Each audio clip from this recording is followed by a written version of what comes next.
This is the last unit that we're going to do, and actually, this is a real rushed. We're running out of time. They sort of cut school a little bit shorter than we anticipated because of everything that's going on. So we are not going to do all the problems on here. I'm going to run through 6 of them today. It's 3 different types. So these are the 6 that I'm going to do. 3 and 4 are very similar. 7 and 8 are like almost exactly the same, just numbers changed. 9 and 10 are almost exactly the same, just numbers are changed. And so 3 and 4, I would say watch both of those because there's 2 kind of different ones. But 7, if you get 7, you can fast forward past 8 because 8's just the same, just numbers change. And same with 9. So feel free to, kind of stop and fast forward if you need to. I'm just going to try and give a couple examples of each. So you're going to have to be able to draw a picture and read. Reading is very important. This is optimization, and optimization is when we set up a function and determine where the function hits the highest point or the lowest point. So kind of like what we did in the last chapter, but we're doing it with more of a real life scenario. And so you'll always notice in your questions that you're going to be looking for something like the largest possible area. So this is, I'm looking for a max in this function where the area is at its maximum without actually having to draw the graph. So the most difficult part is coming out with the function, and you really have to be a little bit careful. So let's jump in, and there's a farmer wants to construct a rectangular pig pen using 500 feet of fence. 500 feet of fencing. So this is going to be important, the fact that he's got 500 feet of fencing. The pen will be next to an existing stone wall so that the 3 sides of the fencing need to be constructed to enclose the pen. So one wall is covered. Fence, the 500 feet of fence is only going to go on 3 sides. What dimensions should the farmer construct the pen to make the largest possible area? You can get creative when you draw these if you want, but here's my stone wall. I don't always get real creative. Depends on my mood. So there's my stone wall. And then here's the region that I'm going to fence in. Now I don't know how big it is. I'm just drawing it to look like a rectangle because that's what they said. I want to construct a rectangular pig pen. And so I'll call this side X and this side Y. And I want the largest possible area. So the area is the function that I am trying to maximize, and the area of this rectangle is length times the width. I hope that rings a bell to you from our geometry days. Now, when we are trying to find a min and a max, it requires me to take a derivative. I have to take the first derivative of the function. Here's the problem. Right now I've got all letters. In fact, the region that I would usually take a derivative on has 2 different variables. And we didn't learn how to do that. You'll learn how to do that in calc, but we didn't learn how to do that yet. So that's where this 500 feet of fencing comes into play. I need something that connects my X and my Y. And so if I think about where the fence is going to go, I'm going to have a fence here, X, and a fence this length, Y, and then another fence this length, another X. So I'm going to have X plus Y plus X fencing or fenced in used there. It's the perimeter of that region that I'm going to be fencing in. And so that's got to be 500. I don't want to go any more than 500 because I don't have any more than 500, and I certainly don't want to go any less than 500 because I'm trying to get the largest area possible. So I will clean that up. 2x plus y equals 500. And my whole point of doing this is so that I can substitute something in for x or y to give me one variable. And it really doesn't matter what you do. But I am going to, in this case, because y already stands alone, I'm going to solve for y. So y is 500 minus 2x. And then that 500 minus 2x that I just got right here is going to go back up here into this function, substitute in. And what that does is it gives me a function with only one variable. So now my area can be written as x times, not y, but 500 minus 2x. And then I'll distribute. I could do a product rule because I'm going to take a derivative. We have to find a max or a min by taking a derivative. In this case, it's a max. So I'm going to take a derivative eventually. I could do a product rule, but it's easy for me to distribute this, and I think you'll probably agree with that. It's something we've done a lot. So this is 500x minus 2x squared. All right, so now that I've got that done, now I'm going to jump in and do my derivative. So I say a prime, that represents that it's a derivative, is equal to, just doing a power rule here, 500 minus 4x. And if you recall from the last chapter, when we're finding mins and maxes, that's when we have a peak or a low point on the graph. Remember, so a max is up here, and that's when my slope is equal to 0. So what I want to do is I want to set my first derivative equal to 0. So 0 is equal to 500 minus 4x. I go ahead and solve, add 4x, and divide by 4. So 500 divided by 4, 125. So x is 125. What I like to do is check and make sure that this is in fact a max like I want. So I'm going to do an A prime chart here because area was my formula. So I'm going to do an A prime chart in my derivative, and I'll just do some test points. I'll plug in something like, do reasonable test points. I'm not going to go negative. I'm not going to put in a negative value because I can't have a negative length here. I'm not even going to put in 0 because it doesn't make sense for me to have a 0 length. I'm not going to have any room for the pig pen. You could argue that 1 is not a good one, but at least it's feasible. It would make a rectangle, okay? So I'll do a test point of 1.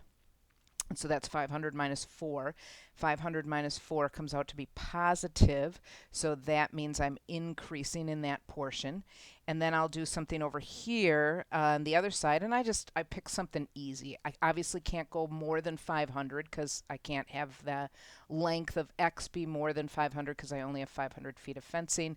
But, 200 is within good reason. So I'll plug in 200. So that would be 500 minus 4 times 200, or 500 minus 800. Well, that comes out to be negative, and so then it is decreasing there. And so yes, this is a max like I wanted it to be. So I am going to, it says, what dimensions should the farmer use? So I know that x should be 125 feet. So I'll jot that down there. And then y I have to solve for, because y I have back here in this part right here, y is equal to 500 minus 2x. So I'm going to solve for y by saying y equals 500 minus 2 times 125, which would give me 250 feet. So I'm going to say it's 125 feet by 250 feet. And so that would be my final answer. Now, some people say, well, do I really have to do the prime chart? You don't really. It's just a safety net for this. There are scenarios, especially when you get into like calc and things like that, where you are going to be required to do it. And we'll actually even see a situation where I have two solutions and I want to figure out which one's the right solution. And so I have two places on that graph that I have to decide if it's going to be a min or a max. Okay, so now this is the gist of it. I'm going to kind of speed up the problems as I go through here, because basically it is, like set up your picture, find your equation that you want to minimize or maximize, and then if your equation has two variables like this one does, it doesn't always. Sometimes you'll be able to set up an equation that only has one variable, but this one has two variables, and so then I'll go back and see if I can connect them somehow, solve for one variable in terms of the other so that I can take my derivative. Okay, so that's kind of the gist of everything. So we're going to do 3, 4, 7, 8, 9, and 10. Ooh, oh boy, I don't know. Oh, I don't think anybody saw anything real important there. Okay. I hope not. Anyways, so here we go. Problem number 4. I've got to get to the right problem. There we go. This one is a rancher, and this rancher is constructing two identical rectangular corrals. You don't need me to read this aloud to you. I know that you guys can read. So please pause, read the problem, and then I'll start drawing it. Okay? So again, I want to look for things that are necessary here. I want to find the largest area again, so I know area is going to be the function that I'm working with. I know that I have rectangular corrals. It said so in the problem. And then it also said that it's two of them that are adjacent, and so there's going to be this fence down the middle. So this is a length here and a length on the side are the actual dimensions of this total corral. But the fence down the middle adds another little piece to the amount of fencing being used. So again, I'll call this x and I'll call this y, and so my area is xy. I have to take a derivative. I can't do that with two variables yet. When you're in calc, you'll be able to. We can't do now. So I'm going to go back up and see how much fencing that I'm going to be using, but I have to be a little careful. This one's a little bit different because my fencing is going to be x plus y plus x plus y plus x. So the way I said it, x plus y plus x plus y plus x has to be 300, and I just went around the rectangle and did that x for the middle. So it's 3x plus 2y equals 300. So now I want to solve for y, so I will subtract 3x and divide everything by 2. And I'll end up with, just doing some algebra, y equals 150 minus 3 halves x. Again, I subtracted 3x, so 300 minus 3x, and then I divided everything by 2, so 150 minus 3 halves x. So there we go. So now when I plug that in for y, I will have a new function that I can work with only one variable. So this is x times 150 minus 3 halves x.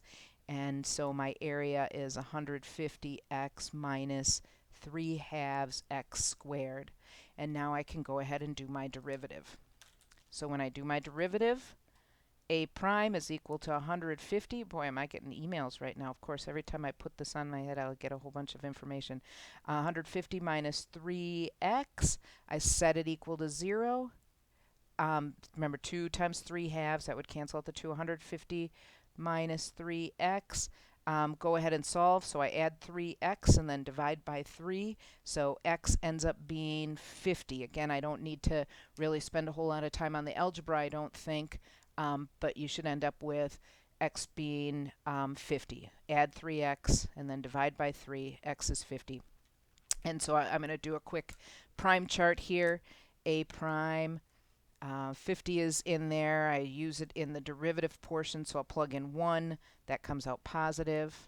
1 into the derivative. I'll plug in 100 because that's bigger and it's within the range of the fencing. So that would be 150 minus 300, so that's definitely negative. So increasing to decreasing makes this a max like I wanted. So the max I got. So now on this max, I am going to use that. X is 50 feet. And then I will plug that in to find y. So y is 150 minus 3 halves times 50. And so that is 150 minus 75, that will be. And that would be 75. Again, you can do this math, plug it in your calculator. Oops, make it so you can see it. And so I will end up here with 50 feet by 75 feet for my final answer on that one. Okay, so now I am going to go ahead and move on to problem number 7. The problem's going to change. I keep doing this. Oh boy, I got to get this out of here. The problems are going to change here. In the style of them, this is a whole different one, a whole different type of problem. And so again, like you're going to have to be able to set up and draw. Obviously every problem's a little bit different. You'll just see a few different styles. You'll do 3 different styles with me today, 2 different styles with Mr. Fauser tomorrow. And so this one deals with, again, you don't need me to read the whole thing, but this one deals with a guy. I always think of a bakery or whatever. He's making a cake and he wants to take this piece of cardboard and he's going to make it into a box. So he's got this flat sheet of cardboard that is 15 by 32 inches. And he wants to cut little corners off, squares in the corners so that he can fold it up and hold the cake. Okay, so if you can visualize that, the corner would be of size X, and because they're squares, it'll be an X by X square off of here and an X by X square off of here. And then what's going to happen is once those are cut out, he can fold those little tabs up and he'll create this three-dimensional box. Now, you don't have to, and it's going to be open on the top. You won't be able to see, you'll be able to see kind of into the box. I don't know, I hope that kind of helps a little bit. You can visualize maybe. So I just took these little side tabs and I folded them up. The drawing part is not important. You don't have to be able to draw this beautifully. It's this type of problem that is always going to kind of have the same sort of setup. So if you can visualize that we folded these little tabs up, the height of this is X. Okay, and then what used to be 15, we took an X off of each part, so that's going to be 15 minus 2X. We lost X length on the top here and X length on the bottom here. And likewise on the 32, we do 32 minus 2X. And so when I set up my function, I want the largest possible volume, so my function is going to be volume. And I remember from my geometry days as well that volume is length times width times height, not necessarily in that order. I'm just going to do x times 15 minus 2x times 32 minus 2x. And then I'm going to have to multiply that all out. So my volume, I'm going to distribute that all through. My volume, I'm going to use my calculator to help me here, is 15 times 32, so I get 480. And then I'm going to multiply it by that x, so I get that. And then I'm going to do 15 minus 2x, or times my negative 2x, so that's negative 30x. And then negative 2x times 32, so that's negative 64. So I have negative 94x for that middle term, but then multiplied by this other x, so minus 94x squared. And then my last one is minus 2x times negative 2x, so that's 4x squared times x, so that's plus 4x cubed. Now I did that fast. You can take it slower if you want. Distribute these two and then multiply the x in. So I kind of did that in a fast way, and it just because what was important was that I got here. Next thing I'm going to do, is move this 4x cubed minus 94x squared plus 480x, and I'll take my first derivative. So 12x squared minus, looks like 188x plus 480. I'll set it equal to 0. And at this point, I can factor, but I don't really want to because those numbers are so big. So sometimes when I get a problem like this where I can factor but I don't feel like playing around with those big numbers, I jump right into the quadratic formula. I just think it's easier. It takes less thought. Now you might not love that, and if you want to try and factor, you can, but we're also going to find there are situations where we do that and we can't factor. So I'll go ahead and put that in the quadratic formula. Do you remember? Hopefully you remember how that works. So it's the opposite of b plus or minus the square root of b squared minus 4ac all over 2a, and then I can just solve for that b. So I'm going to plug this in as 188 plus or minus the square root of negative 188 squared minus 4 times 12 times 480 all over 2 times 12. Now I just plug this, I usually start by plugging this first thing in the calculator, everything inside of there. So I'm going to do the square root of 188 squared, and you might be going, oh, Mrs. Weedoff, that's negative. It is, but because it's negative and I square it, it's going to come out positive anyway, so I'm not even going to mess with that negative in there. I know that's a cheater's way of doing it, but it works every time because if you square a negative, it becomes positive. So I'm just plugging that all in to get that value, and I got 110.9-ish. That's all I'm going to use is 110.9-ish. So this is 188 plus 110.9 divided by 24. That's going to be one of my answers, and 188 minus 110.9 divided by 24 is going to be my other solution. So when I do, again, I'm just going to do the math. I'm just approximating. So 188 plus 110.9 divided by 24, I get my first answer to be about 12.5-ish. And I do 188 minus 110.9 divided by 24. I hope I did that right. I'm going to double check that one again. I'm pretty sure I did because when yeah, I know I did. Okay, never mind. Sometimes I forget what I do. And this one's 3.2. So this is a solution where I've got two x values. Okay? Now there are a couple things that we can look at with this. First of all, one thing is 12.5 as a value here. If I were to take off x's of 12.5 on each side, would that make sense?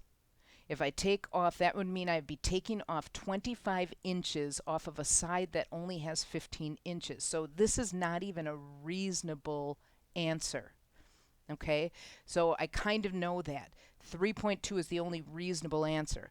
The other way, like if I don't catch that, the other way of catching which is the right answer is to do your V prime chart. If I plug those values in, and again it goes into my derivative, I should end up with increasing, decreasing, increasing, which would make it a max and a min, and the max is the one that I got. So when I answer this problem, it's asking me what size squares should I cut off in order to create the largest possible box. I'm going to cut off 3.2 inch squares off of each side. Okay, so same problem is coming next, same type of problem is coming next. Again, the only thing that changes is the numbers. So read the problem. I'm not going to read it to you. Read the problem, and then we can go ahead and do the math. I'm just going to go ahead and draw my picture. I already know what's going on. I'm creating this box, and I know that I'm cutting the squares off. I'm using the same thing that I did on the last one, but my lengths are 10 by 16, so I'll do 10 minus 2x and 16 minus 2x. And so the volume is what I'm looking at. It's x times 10 minus 2x times 16 minus 2x, and then I'm going to go ahead and multiply that all together. So 10 times 16 is 160, 160x. Don't forget to multiply that by the x. And then I do minus 20x minus 32x. So that's minus 52x squared, because this other x that I'm multiplying by, and then minus 2x times minus 2x is plus 4x squared, but then I multiply by the other x again, so cubed. I almost messed that one up, sorry. So here's my function. Again, pause the video and multiply that out if you want to. This is what you should end up with. I'm doing the kind of quick way. Then I take my derivative, 160 minus 104x plus 12x squared, and then I'll put that in order, 12x squared minus 104x plus 160, and I'll set that equal to 0. Again, if you want to try and factor in the last one, if you notice it didn't even come out nice. We ended up with those decimals in there. It didn't even come out nice. I don't even know if this is going to come out nice. So this is again another situation where I go ahead and I use the quadratic formula. And so I'll plug those values into the quadratic formula. I get 104 plus or minus the square root of negative 104 squared minus 4 times 12 times 160 all over 2 times 12. And again, I just use my calculator to figure that out. So the square root of 104 squared, right? 104 squared, yep. Minus 4 times 12 times 160, and my parenthesis, this one came out as a whole number, so 56. So this is 104 plus 56 over 24, and 104 minus 56 over 24. Again, you could, this one could have been factored, and I didn't want to spend the time doing it, but I know this one could have been factored because it came out as a nice whole number. But it doesn't matter. This was more efficient to me. I could get that job done quicker, so I'm going to do the math on this. So 104 plus 56 divided by 24. That gives me 6.6 repeating. And the other one is 104 minus 56 divided by 24. And I get, ooh, that when I did times 104 minus 56 divided by 24. Try that. And that one gives me 2. So again, I'm in the same situation where these are my two x's, and I can use my common sense and go, hey, I can't put 6.6 in here because that's going to be 10 minus something more than 12. That's going to be a negative value. So this isn't even a reasonable answer.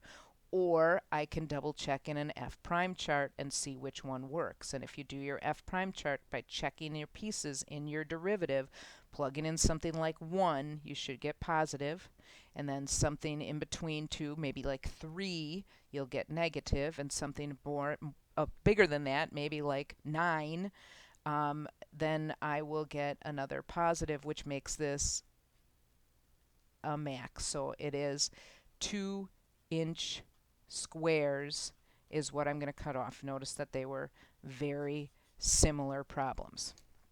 Okay, so the last type of problem that we are going to do is problem number 9, and it's a graphic design artist, and it's again the same kind of thing where I'm drawing a picture, setting it up, trying to find a function. But what differs on this one, not only is it the different type of scenario going on, but in this one, if you read the problem, we are finding the least amount of paper. So instead of a maximum like we were looking for in all the other ones we did, we're actually going to be looking for a minimum. So again, you don't need me to read this to you. Read the problem, pause the video, read the problem, and then come back. We're doing a poster. And the graphic designer is doing a poster that has like a certain amount of print on the inside.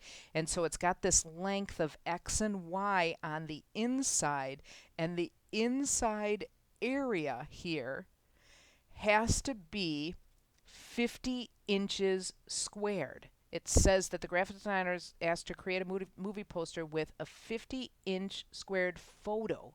But then surrounded by the photo is this border that we have to add. So I do know that X times Y has to be 50. And this says what over all dimensions. So I don't want X times Y. I want the length times the width of the overall dimensions, because that's all the papers that's going to be used. So the photo part has this edge on it, and it's going to have some the border, and it tells us that the border is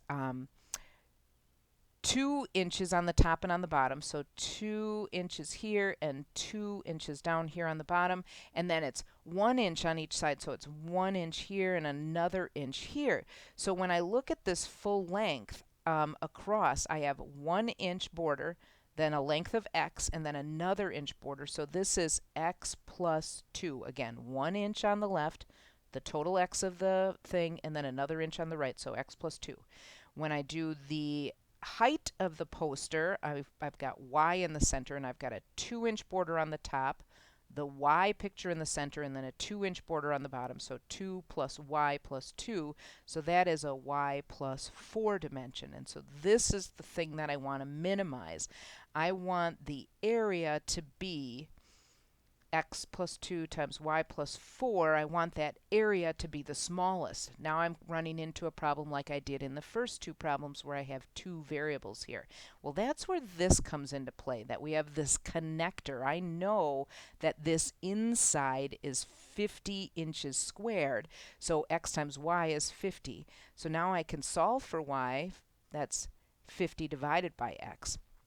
So 50 divided by x is going to go in here. So my area is x plus 2 times 50 over x plus 4, and then I can multiply that out and do my derivative.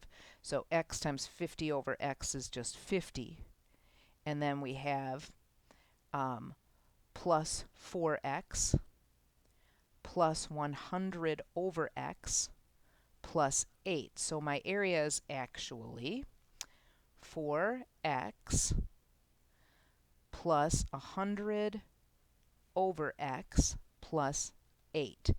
So to do my derivative, I am going to rewrite this 100 over x with a negative power. It's easier for me to do a negative power derivative than it is for me to do the quotient rule. I think you guys would agree with that. Oh, why did I put, that should be plus 58. Sorry about plus 58 there. Sorry about that. So now that I have it in this form, I can do a prime. I get 4 minus 100x to the negative second. I'll set that equal to 0. So it was easier for me to solve or to do a derivative with a negative power, but it's much easier for me to solve with a positive power. So now I'm going to write this as minus 100 over x squared. There are a lot of different approaches to this, but I think the easiest way, I'm going to cruise up over here to solve this, is to get that, add that 100 over x squared to the other side. So I have 100 over x squared equals 4. Then I'll multiply the x squared out. So 100 equals 4x squared. Just doing some algebra. I'll divide by the 4. So 25 equals x squared. And I'll do the square root of both sides. So I get plus or minus 5. This is another scenario when I look at this, though, I have to remember that it makes no sense for this to be negative 5. So I don't care about the negative one. All I care about is the positive one. So my x is 5. And I can go ahead and do a prime chart and double check. So when I do a prime at 5, I will get a negative and a positive, which makes this the min that I want. Okay, you can double check again. Pause the video, do your prime chart. All right, so now I've got my x. And so my x dimension, x is 5 inches. And y then is 50 divided by 5, or 10 inches. But I have to be careful because it says what are the overall dimensions of the poster. So I've got to plug that x in up here to get my full length and my y in here to get my full height. And I will end up with dimensions that are 7 inches by 14 inches for my final answer. Now the last problem again is exactly the same as this one with just some number changes. So if you feel confident enough on that, if you get the gist of it, you can be done watching this. If not, we're going to run through it again. Pause the video, go ahead and read that problem, and then we'll start to draw. Okay, so you should have read the problem. We've got a material or a movie poster that has a 162-inch squared photo around there. So that the measurements on that are x and y, and I know that x times y has to equal 162 square inches. But I'm going to put a border around it, and so my border is going to be on the outside. It's going to be an edge on that, and it says that we have a 4-inch border on the top and on the bottom, so I'm going to add 4 inches up there, 4 inches down to the bottom. And then on the sides, it's going to be 2 inches on each. Oops, 2 inches on each. Okay, so then my whole top dimension will be 2 plus x plus 2, or x plus 4. And my whole side dimension will be 4 plus y plus 4, or y plus 8. And so when I'm doing my area of this poster, the area of this poster, which I want to be a minimum, the least amount of paper, least, most, look for those words to help you. The area is x plus 4 times y plus 8. I'll make my connection. Y is 162 divided by x, and I will plug that in. So I get x plus 4 times 162 over x plus 8. I'm going to multiply that through. Again, you could do the product rule here if you wanted to, but A is equal to, that'll be 162 plus 8x plus, I'm going to have to use my calculator for the next thing, 4 times 162, because I'm going to be multiplying those two terms there, and I get 648 over x plus 4 times 8 is 32. I'll clean this up and then I'll do the derivative. So I get 8x plus, I'm going to change this right away, 648x to the negative first, because I know I'm going to do a derivative, so I'm going to change that right away, and then plus 162 plus 32 is 194. Go ahead and take the derivative on that, 8 minus 648x to the negative second. That will zero out on the end. Set it equal to 0, and at the same time I'm setting it equal to 0, I'm going to put that negative power back on the bottom because it's going to be easier for me to solve it in this fashion. Okay, so we'll go up to the side here, and I will solve. So I'll add that 164 over x squared over, set it equal to 8, just doing algebra, multiply the x squared out, divide the 8 out. So that is going to be, I'm getting a little nervous here because that doesn't look like something. Oh, how did I get from 648 to 164? Okay, so this is 648. This is 648. I wish I could hear you guys screaming at me. 648. 648. So I have 648 equals 8x squared is where I'm at now. Sorry about all that.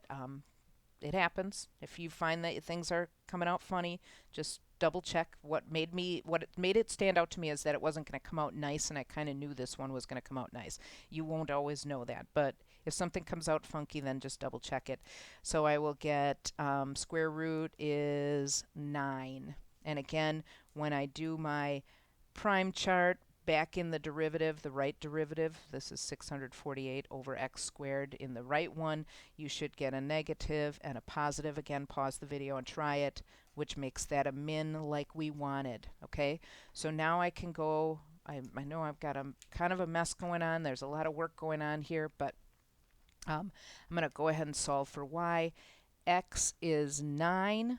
Y is 162 divided by 9. So we'll go 162 divided by 9, and I get 18. I think that's what I got. Yep. So this equals 18, but keep in mind that my answer is has to be the full dimensions, so I'm going to do the x plus 4, so it's 13 inches by, and then I'll take the 18, 18 plus 8, 26 inches. And so my final answer, 13 inches by 26 inches. Okay, so these are the biggest problem that a lot of people can have with these is just kind of remembering which formulas you have to use and interpreting if it's going to be a min or a max. Some people struggle with which formula do I use when I'm working through this. Just make sure you are putting in the function that you want to maximize or minimize. That's the function that you're going to take the derivative on. And so on this one, the overall dimensions needed the least amount of paper, so that's why I had to use the overall dimensions. The inside dimensions just were a connector for me. This is a little bit of a tough one. Give it a try. As always, if you have any questions, make sure that you ask. Have a great one.